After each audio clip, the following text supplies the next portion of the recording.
ವಿರಾಜಪೇಟೆಯ ಶ್ರೀ ಮುತ್ತಪ್ಪನ್ ಮಲಯಾಳಿ ಸಮಾಜ ಮೀನುಪೇಟೆ ಇವರ ವತಿಯಿಂದ ಮಲಬಾರ್ ರಸ್ತೆಯಲ್ಲಿರುವ ಶ್ರೀ ಚೈತನ್ಯ ಮಠಪುರ ಮುತ್ತಪ್ಪನ್ ದೇವಾಲಯದಲ್ಲಿ ಕಾವೇರಿ ಹರಿಯುವ ನಾಡಿನಲ್ಲಿ ಕೊಡಗು ಜಿಲ್ಲೆಯಲ್ಲಿ ಪ್ರಕೃತಿ ವಿಕೋಪಗಳು ಎದುರಾಗಬಾರದು, ಮಳೆಹಾನಿ, ಬೆಳೆಹಾನಿ ಮತ್ತು ಪ್ರಾಣಹಾನಿಗಳು ಸಂಭವಿಸಬಾರದು ಹಾಗೂ ನಾಡಿನ ಜನತೆಯು ಸುಭಿಕ್ಷವಾಗಿರಲೆಂದು ಸಮಿತಿ ವತಿಯಿಂದ ಮುತ್ತಪ್ಪನ್ ವೆಳ್ಳಾಟಂ ನಡೆಸಲಾಯಿತು. ಈ ಸಂದರ್ಭ ಮಾತನಾಡಿದ ಸಮಿತಿ ಅಧ್ಯಕ್ಷ ಪಿಜಿ ಸುಮೇಶ್, ಕಳೆದ ಕೆಲವು ವರ್ಷಗಳಿಂದ ಕೊಡಗು ಜಿಲ್ಲೆಯಲ್ಲಿ ಕಂಡು ಕೇಳಿ ಅರಿಯದ ಪ್ರಕೃತಿ ವಿಕೋಪದ ಹಲವು ರೂಪಗಳಿಂದ ಕೊಡಗಿನ ಜನತೆ ನೋಡಿದೆ.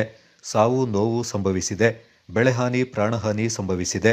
ಕಾವೇರಿ ಹರಿಯುವ ನಾಡಿನಲ್ಲಿ ದುರಂತಗಳು ಎದುರಾಗಬಾರದು ಅಂತ ಸಮಿತಿ ವತಿಯಿಂದ ಮುತ್ತಪ್ಪನ್ ವೆಳ್ಳಾಟಂ ವಿಶೇಷವಾಗಿ ಪ್ರಾರ್ಥನೆಯಿಂದ ನೆರವೇರಿಸಲಾಯಿತು ಎಂದರು.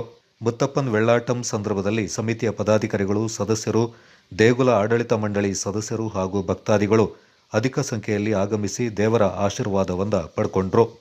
ಕೊಡಗು ಚಾನಲ್ ವರದಿ ಕಿಶೋರ್ ಕುಮಾರ್ ಶೆಟ್ಟಿ.